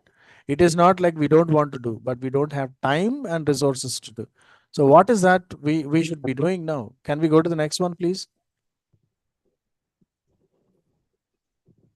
Tools and platforms for capacity building in AI age. This is a question I want to answer for the participant who asked in the beginning. See, there are a lot of tools and platforms for us in this AI age. Sky is the limit, I'm telling you. Sky is the limit. The tool type. AI-powered learning management systems are there. For example, Moodle Plus, AI plugins are there, Coursera, edX, you have Udemy, whatnot. The benefits are there, adaptive courses, and you can track your performance also on them. And the ethical considerations are avoid algorithmic bias and ensure inclusivity. That you just need to do this on the ethical considerations part, and everything will be taken care of. Then if you want to know about chatbots and virtual mentors, AI ethics assistants are there. Copilot you have. Copilot is another chatbot kind of thing. I mean, you just type whatever you want to in Copilot and it will give you. It is given by Microsoft. You can actually, if you have Microsoft with you, you will have it on the right side, on the left side, you will have it. The icon will be there. You can use Copilot, and then you can use that as your AI ethics assistant. 24/7 support is available there. Field guidance also is there. The only thing is must reflect on diverse ethical viewpoints. Then simulations and case scenario. If you want to create simulations and case scenarios, now you can go to role play tools. Decision tree engines are there. You can go and then get the benefit from practicing the real world dilemmas. No, are we actually thinking of dilemmas? How many of us have thought of dilemmas when we are doing something, when we are teaching something, when we are evaluating the papers? When you're giving marks, are we thinking of the dilemmas? Avoid stereotype based scenario generation. because stereotypes we don't look at, because as academicians we have to be dynamic and not looking at stereotypes. Now mobile and offline apps are there, ethics field checklists are there, consent guides. They are these examples. I mean, this is how you use your mobile and offline apps. So access in low resource or remote areas would be possible with mobile and offline apps because you don't have the network there. The only ethical considerations are protective sensitive data and localized content ethically, whether it is localized. Yes, many times dilemmas arises. Yes, Professor Darshan, you're right. Then language and translation. If you want language and translation tools, you have DeepL, that means deep learning. DeepL is deep learning, or you have Google Translate, you have indigenous language tools. So the benefits would be you can break linguistic barriers. You can, I mean, if you want to study a professor's research paper in Japanese language, you just need to, use your phone and then get it translated by Google, and then, everything is evident. I mean, it's in front of your eyes. Suppose you want to find out about a particular plant or tree that is next to you, then go to Google Scanner, scan it, and then it will tell you what it is. I hope you're doing it, but if you're not doing it, then please start from now on. AI for policy review and auditing. If there are policy reviews and if you want to audit, there is IRB workflow automation and NLP driven compliance, neuro linguistic programming driven compliance. So the benefits are efficiency and documentation analysis. So preserving human oversight and sensitivity to context are the ethical considerations. Hope I made my points here. I mean, this may sometimes look like, over the board, it may sometimes be like, tangent to our head, but this is very, very important to all of us. This presentation will be with you. You can actually check with Rajula for this, and you can actually try on this. This is how we build our capacity. Can we go to the next one, please? So recommended digital tools for ethics capacity building. You have City Program, you have Ethics Advisor chatbot, and you have Socratic AI engine, and Trallian's IRB manager, Mentimeter or Slido, Padlet or Miro. I mean, see, I'm giving you the purpose. These are ethics education, if that is the purpose. Just in time field guidance, if you want, you have Ethics Advisor chatbot. Simulated decision making, if you want, you have Socratic AI engine, which gives, Socratic dialogue. So all this is possible. So recommended digital tools, please start using all these tools and tell me how they actually work for you. Next one, please. I know the time is running out. Next one, please. Next one. Yes. Role of technology in ethics capacity building. AI-powered ethics advisors for field researchers. Blockchain for tracking consent and data chain. I hope you all know blockchain fintech. Blockchain is a new technology where, this will actually have a lot of security. Blockchain will have a lot of security. I think this is a very big topic, but you can actually Google and try. Cloud platforms from multi-site IRB coordination are there. You have cloud platforms here. Cloud platform is nothing but, you store your data there. VR simulations for immersive ethics dilemmas. Yes, if you have dilemmas and if you have a VR lab in the university or in your institution, then you can simulate and then, be sure of the dilemmas. Then translation tools are there for culturally appropriate consent forms. If you want to prepare consent forms for the people who are your research subjects, then please use this translation tools for making these consent forms. Thank you. And then next one. Future innovations. This is very important and exciting, I'm telling you. Future innovations in ethical AI-based capacity building. Generative ethics scenarios. AI-generated context-specific dilemmas for learners to solve all your problems. Then global ethics networks are there, which are AI-curated knowledge exchanges between researchers worldwide. You just don't need to, do a research with your colleague. You can now share your research findings with a professor who is in Harvard or Oxford or anywhere in the world, anywhere for that matter. So use this. Smart IRB platforms are there. AI assisted ethics review with built-in cultural and contextual algorithms. So use them. See, if you want to read a particular book, you can go to the library, sitting at your home, you can go into the library of Oxford University, into a particular rack, open the book, go to a particular page and learn from that. So AI for predictive ethics risk analysis. So forecast potential ethical challenges in study designs before execution. So this will become the future innovation in ethical AI-based capacity building. So we all need to prepare ourselves for these future innovations. Next one, please. So now I am here for your questions. How is ethics taught in your country? You can respond. What challenges have you faced with cultural sensitivity? What practices work well for capacity building? You can write these questions because we don't have time. If you don't have time to spend now, you can write these questions, answer, and get back to us. Get back to Rajula.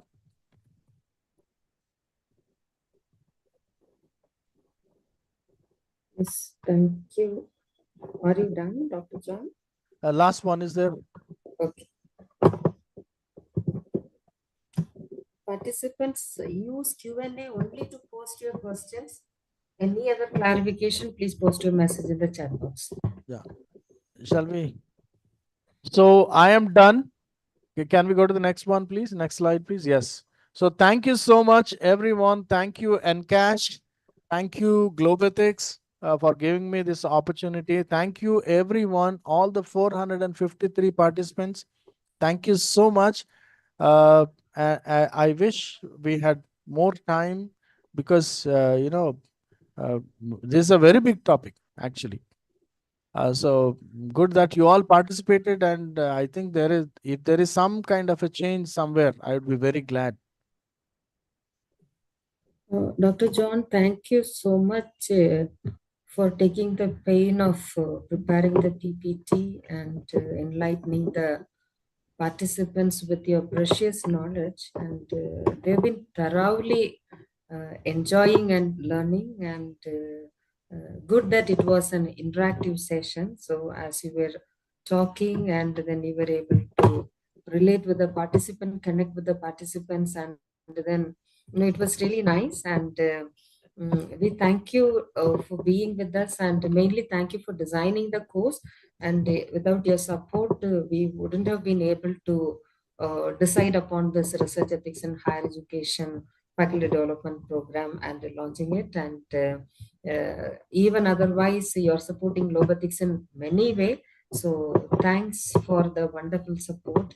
And we express our gratitude to all the support and the kind encouragement that we receive. And also thank you for your availability even midnight when I'm calling you. Thanks a lot. And audience already applauding your presentation, and so rich it was. A lot of information you had, which is very much needed, especially as you mentioned it during your presentation. It's a confused situation. We really don't know, and then we'll be tricked by anything, by anyone. And it can be anything. It can be a phone call. You won't believe, nearly 15 scam calls came to my phone during this session. I was really getting irritated with that. It's because of AI, and then there is no human being to show your anger when you attend the call. It is the computer that speaks, and the fraudulent practices. And then research is one such a thing that can really help us identify many gaps that are there in the society, mainly in India. I think it is very much needed. And ethically, if the research is not carried out, it will be incomplete or it is dangerous. That is what I feel. So your presentation has been great help today, mainly to have clarity when we begin our research throughout the process of the research. And mostly we have research scholars this time. So thank you so much. And 25 countries have participated. And from day one onwards, we have more than 650 participants. And from Sri Lanka, we have nearly 100 participants. I think almost from all the universities in Sri Lanka. I think they have around 27 universities. I could see participants from all the universities from Sri Lanka. So it's a good network that is listening to you, the researchers who care about the society from across the globe, and from India also, from all the states we have participants. So it is an honor that we had you today to share the precious knowledge with the participants. And there are some questions, I think it is 38, and we won't be able to already, we have taken 20 minutes extra. So Thank you. I should thank you so much, and all the participants also. They have actually overstayed. Yeah. 20 minutes extra is not a joke. But then still they were not fed up with me. And you know And then this, they did it well. Yes. and then we should really thank the overseas participants. And it's not easy. The time difference for US should be, early morning now. Yes. And I don't know then- what it would be in Africa also. Somebody from Africa have joined. Yes, I and don't know what then would be. Yeah. In different countries, it is different. And my hearty thanks to everyone. And I hope it was of some use to you. yes, and India is ahead. In fact, Asia it is ahead of the European countries, Mm. and then US is last. So, Yeah. like they did not mind the time difference, and yet they all have connected. That means, it is encouraging. It teaches us a Yeah. good lesson that they need this type Yes, of yes. knowledge. Why they have to Yes. attend. Almost 10 p.m. in Malaysia, it seems. Yes, true. And from Philippines also, I think 2.5 hours ahead of, I think 3.5 hours ahead of Oh, India. yeah. And then Indonesia, I think 1.5 hours ahead. And then it is really surprising. And then I'm thrilled. And then I think we should plan more. And the areas that we are not able to cover in this FDP about research ethics, I think in our phase 2, we should actually cover and ensure that we disseminate the knowledge, the correct knowledge from our side. You have another work now. We have to design the second module now. Yeah, definitely. Okay. Thank you Sure, so much. definitely. And do you want me to take any question? Because it is. Should No, I take if the participants, if the participants are okay, then we can. I think we have take some overstayed. question? Yeah. No, I think I we will. will take. No, it's my responsibility. Ethically, it's my responsibility to answer. To answer. If Yeah, the first one, it is from, I guess it's from Sri Lanka. Pasant Silva, how ethical is it to approve from different epistemologies by looking at them through one's own knowledge framework?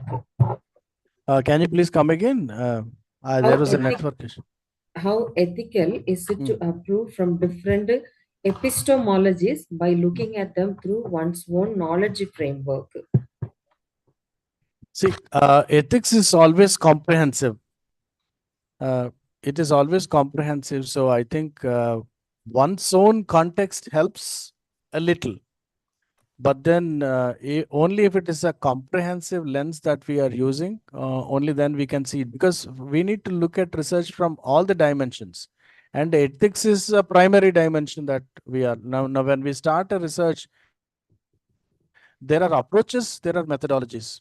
So when we are thinking of the research, the first thing that comes is this research ethical at all? Then comes the approaches. How are these approaches ethical? Which approach would be ethical? Then the methodology. The methodology, is it ethical or not? So these are the different questions that we need to answer in a comprehensive manner, and that will actually help. But that's a wonderful question. I mean, this is the appropriate question asked by the professor. Thank you, Dr. John. The next one is from Dr. Dinda. Sir, in interdisciplinary research, where data handling standards differ, how can we ensure ethical data interpretation and reporting? This is a very good question. See, interdepartmental research collaboration when it comes to, actually, I don't know whether you have tried it any time or not, but I would actually uh, try and say this, I'll give you a small example to make it understood. I mean, see, suppose say somebody is talking about traffic lights. Maybe social teacher would teach their students that traffic lights, you have to follow the traffic lights. There are red, amber, and green, and you have to follow the traffic rules and all that. But then, will a maths teacher tell the student that traffic lights work on the probability theory in statistics? This is what collaboration is. We have one theory and we want people to do that, but then we would also like them to enjoy that, they have learned this. Uh, and then there is a technology behind this. That is what I told in the beginning when I talked about the cultural sensitization. So this cultural sensitization is not about a country's culture and tradition. It is about the particular science also, because every science, social science or mathematical science or physical science, whatever science, comes with its own sensitivity. So when we are doing a collaborative research, definitely our measuring tools may be different, but when we collaborate, we will definitely hit upon a way, a middle path where we can come together and complement.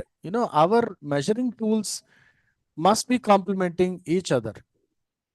That way, we will be able to do it. You try it and see how it works. I mean, it will work miracles, I'm telling you. You'll be elated once you start working on that.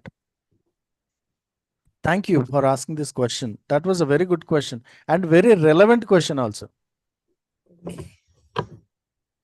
Okay, I think next is some comment.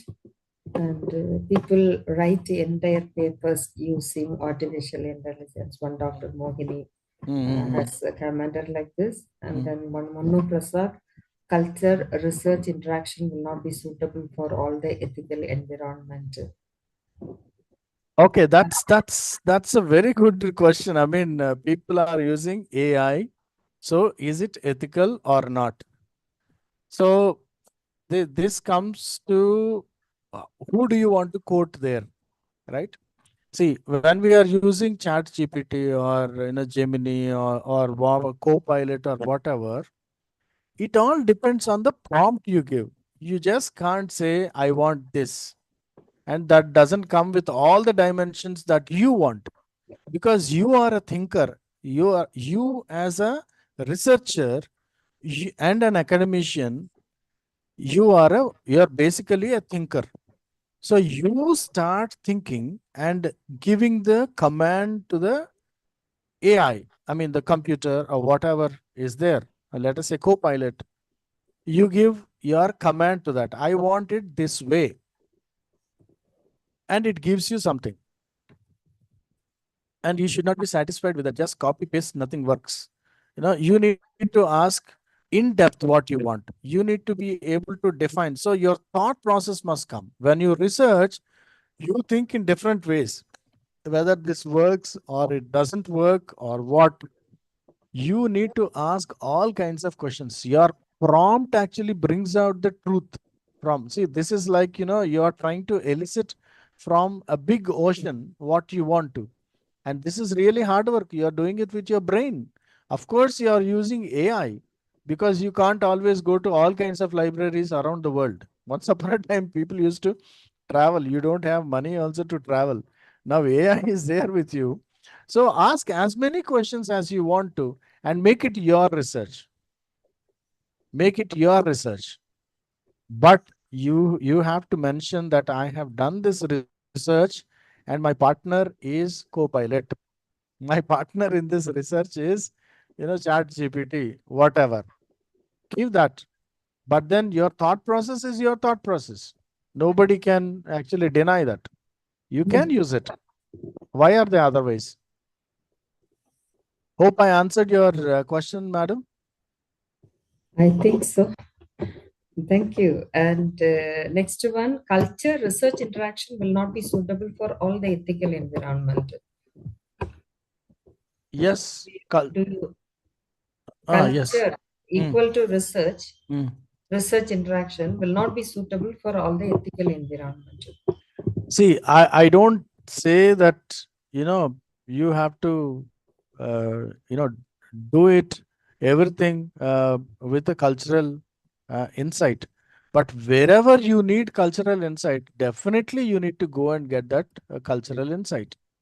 Definitely. And respecting a particular culture is very important. Like somebody is going to, simple example, somebody is going to office at 9 o'clock. You want to talk to that person.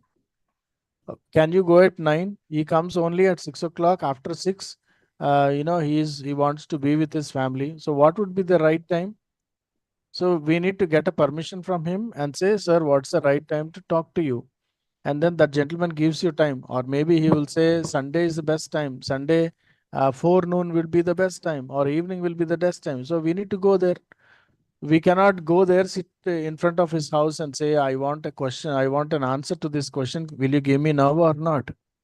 It is like that. When I say culturally sensitive, I'm not talking about the culture and tradition, not of a country, but of a family, of a person. We all have our own cultures. So cultural sensitivity is very much needed to get the proper responses from the participants, and for their if we are sensitive only, then we can build a trust with them, and all the other things fall in line. Okay, thank you. The next one, sir, I presented my talk on use of AI in higher education in my college, but most of my colleagues raised the doubt about the use of ethics and AI tools itself. What will be your answer? Come again, please. I presented my talk on use of AI in higher education in my college. Mhm. And most of my colleagues raised the doubt about the use of ethics in AI tools itself. Using the ethics tools, is it ethical? That is the question. So, what is your No, it'll be like, can we use a knife to cut a vegetable? yeah, because it's How ethical is a knife? No, he's cutting it. A vegetable is ethical or not is another question. But how ethically is this knife made is another question. But because they are there, I think we can find a solution to that also. If the knife can speak, then we can ask the knife how it was made, who made it, and why it was made. I mean, yeah, whether it was made ethically or not. Now, I think AI is made, and then that is a technology that we come. I still remember in the late, 80s and 90s, people were actually against computers. We used to listen to debates where, people used to talk against computers, saying computers are actually killing all the jobs, that, this, and all that. Now it's a big industry. So, see, this is just an excuse to say, to think of how ethical is AI, whether it is ethical or not, as long as we get our questions. I think that is always there. Whether AI is ethical or not depends on the way we use it. AI is not wrong, I'm telling you. AI is not at all wrong. The man who made AI also is not at all wrong. It is wrong only when we use it wrong. I was giving you the example of the atom bomb. Atom bomb was made, it was made, but it can be used to generate energy and it can be used to kill generations also. So it's like this. AI, the use of AI is like this. yes, thank you. And very well, this is appreciation and a question. Very well articulated on a topic such as research ethics, which is very much required to learn in this present AI world. Thank you, Dr. John. My question is, how reliable is AI for research? It is, I mean, see, AI is only a helper. AI is a helper and it helps you. I mean, 80% it will help you, but 20% we have to work. There is something called Pareto principle. Pareto is a gentleman who came out with this principle of 80/20. I know, I think all the MBA teachers would know that Pareto principle. 80/20. If you can correct 20% of mistakes, the other 80% will fall in line, is the theory. So if we can use 20% of our knowledge and our intuition and our thought process, then I think we can control the 80% of the data that comes from AI and validate that. So that is how we can do it. But saying no to AI in this age would be actually a crime. Yeah, and fully taking help from AI is also not good, not correct. No, that's what I said. 80% is AI, 20% is we. If we are not 20% also and we give 100% to AI, then I think that way we are deceiving ourselves. Yeah, it should be their idea. They have to do the proper study. No, because that is the future. AI is the future. See, to write a sentence properly, everybody is typing it. I mean, I see some people, putting their, emails in the AI in Chat GPT, and then asking the Chat GPT to correct the sentences. So the basic skill they have not learned, and when will they learn? Okay, fine. If they are thinking of some research, we cannot expect everybody who is a thinker to actually write proper sentences in English.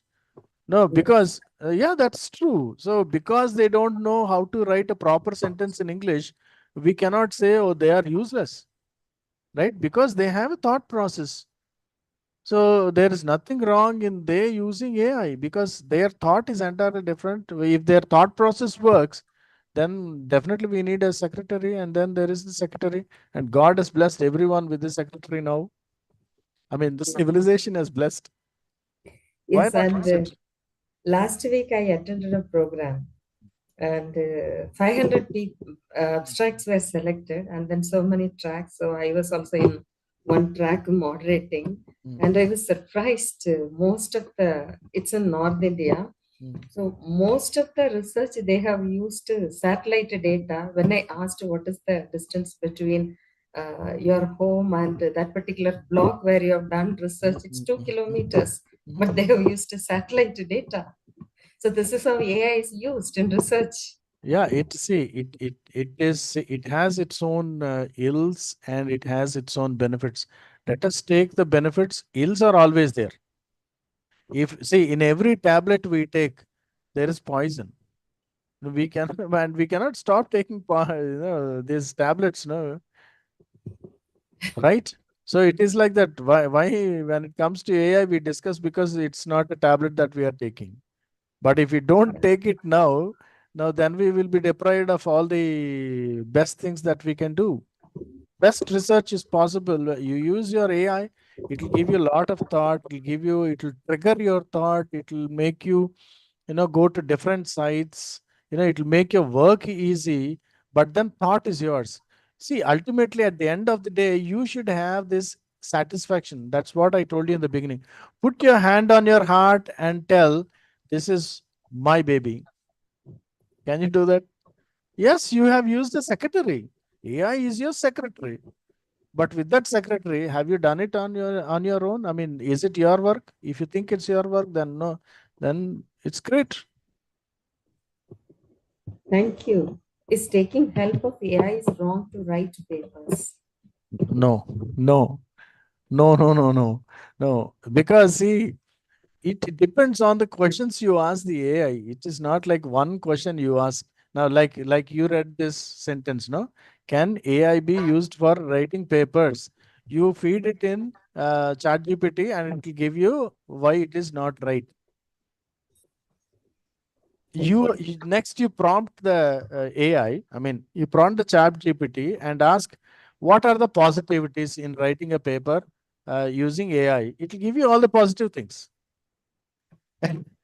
Yeah. Whatever you want to take from AI, it will give you. Yes. Thank you, Dr. John. The next, I think we have 4 more, and then With AI tools now capable of generating sophisticated research content, Hmm. how do we differentiate between ethical assistance and academic dishonesty, even when there is no direct plagiarism? And what should be the benchmark for intellectual ownership in such cases? See, AI, I'm telling you, because I also use that, AI will not and cannot quote from texts. You understand? Suppose say you want citations in your paper, you want footnotes in your paper. AI cannot give you that, citations, and it will only suggest, it will say, it will tell you, I cannot go and do that. You have to explore. It will only tell you, see, this will be possible in these books, 1, 2, 3, 4, 5 books. It is there. This information is there in these books, but I'm not allowed to go through those books. And then you have to buy those books and you have to study them. You have to quote them and put it there. That help is what you get from AI. So as long as you are being ethical, like I told you, AI is your secretary, but you are not, but it is not your ghostwriter. If it becomes your ghostwriter, that amounts to plagiarism, and then you are nowhere there, and it is most unethical. But using a secretary to suggest or to improve, or to give you to trigger your thought, I don't think it's wrong. Yes. And like I told you, at the end, you can actually say, I've used AI to do this. That doesn't become plagiarism then. Because you agree, you confess.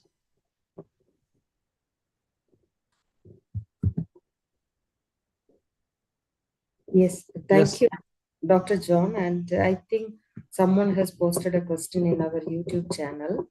Mhm. And from Sandeep Shekhawat, what is cultural data sovereignty? Hmm. That's all. What is cultural data sovereignty? See, the data belongs to a culture. Like Sri Lanka is a culture, or Africa, like let's say Nigeria, Zambia, they have their own cultures. Out of that culture, there is a data. I mean, it all depends on how many people are doing what and when. Like, let us say a particular festival. When is it celebrated? How many people come together to celebrate it? How much business happens at that point of time? You know, and why they do that? All that. No, this comes as the cultural data. So depending on that, we take a decision. Okay, thank you. And the next one, sir, my question is there a possibility that future advancements in AI will reduce human involvement in effective research? See, human involvement, humans are drivers. They are always in the driving seat. We are just changing the vehicle. We were once upon a time, driving scooter. Now we have come to the car. From car, we may go to train or aeroplane, or maybe to spaceship later on. We are still drivers, and we will always be drivers. Or if there is a no driver car, who is driving the car then? Because somebody must have programmed it, right? Who is programming it? You and I mean, whoever made the car is a human being. He has programmed it, and it all depends on how it is programmed. Of course, it can duplicate itself if that is also programmed in it. When we are incapacitating, I mean, we are giving the capability to chatbots and computers to duplicate themselves. Then they may duplicate, but still they are duplicate. They are duplicates. You understand that? They are not original. They are still duplicates. Yes, and the next question, can AI ever be truly ethical without human intervention and moral reasoning? See, AI on its own cannot be ethical or unethical.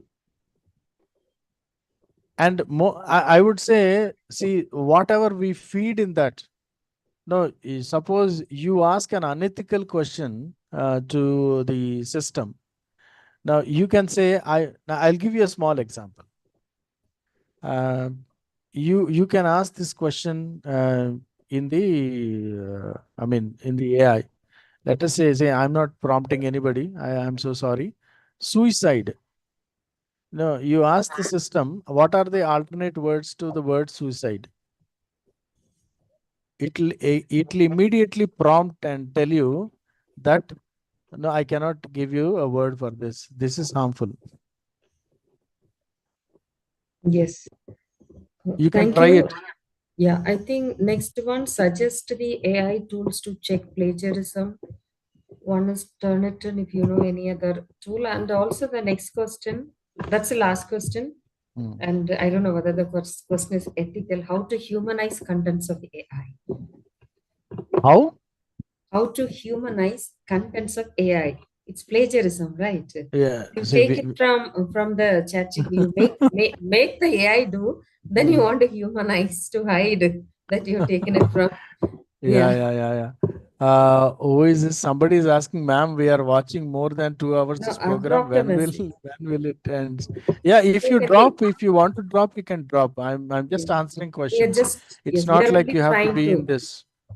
Thank you. we're Yeah. trying Because people to have answer asked the questions. questions. Yeah, because the Yes. speaker wants to ensure that Yeah. every question is answered, Yes. but you're free to leave. Okay. Yeah. You are free to leave. Who is this? I don't get the entire name. PAPP is, yeah, Papa T, I think, if I'm not wrong. So please, you can move. Okay.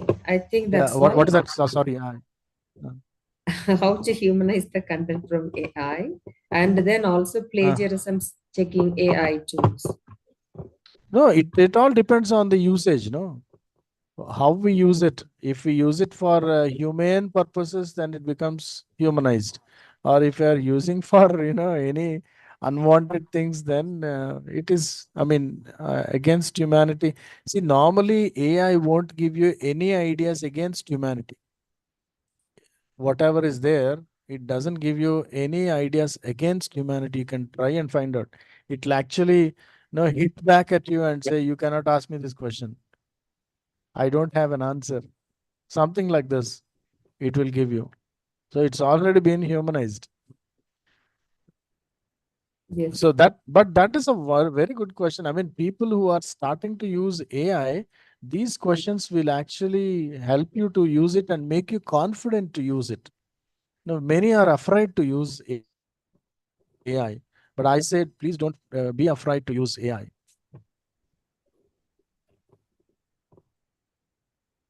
Yes, and thank you for such an outstanding reply. Truly appreciate it. Okay, I think. Thank you. Yeah, thank you. And, Thank you, Rajula. Thank you, all the participants. I'm really honored. You have stayed for 2 hours, and this is not a joke. I'm telling you, this is not a joke. I'm so happy, and thank you from the bottom of my heart. I thank you all. I don't know whether I can switch on my video now, but once I switch on the video, it's yes, going try on. and the volunteer Yeah. will spotlight you. You can show your full face. Thank you Today's so much. Rishuna, can Thank you so much. Yes, he's the speaker. Just Thank stay you so there. much.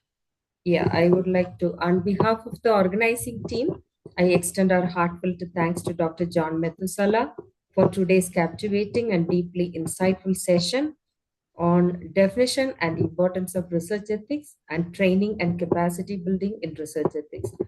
Dr. John, your passion for the subject, clarity and thought, and dynamic delivery made today's session both intellectually stimulating and practically relevant. You not only unpacked complex ethical concepts with ease, but also inspired us to reflect on our roles as educators, researchers, and institutional leaders in fostering a culture of integrity. Your presence today as both the course curator and our distinguished speaker has truly elevated the learning experience for everyone present.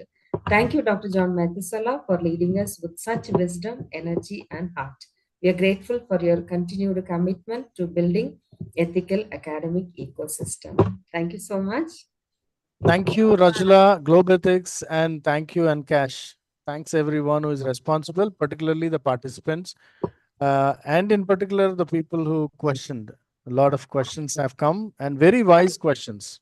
Thank you so much. Bye-bye. As we draw the curtains on day 3 of our International Faculty Development Program on Research Ethics in Higher Education, jointly organized by Global Ethics South Asia and ENCA Sri Lanka, we take this moment to extend our heartfelt gratitude to everyone who made today's session a meaningful success. A special word of thanks to Professor Prashanti Narangoda, the Director of ENCA Sri Lanka, for her continued support and collaboration in this international initiative. Dr. John Medusala, our speaker and co-curator, for his deeply engaging and thought-provoking session on research ethics and capacity building. His insights today have given us much to reflect on and apply in our academic context. To our participants from across the globe, thank you once again for your time, presence, and thoughtful engagement. Your dedication to promoting ethics in higher education is what makes this initiative impactful. We warmly invite you to join us for day 4 tomorrow at 5:30 p.m. IST for yet another insightful session as we continue this shared journey toward ethical excellence in academia. Thank you and see you all tomorrow.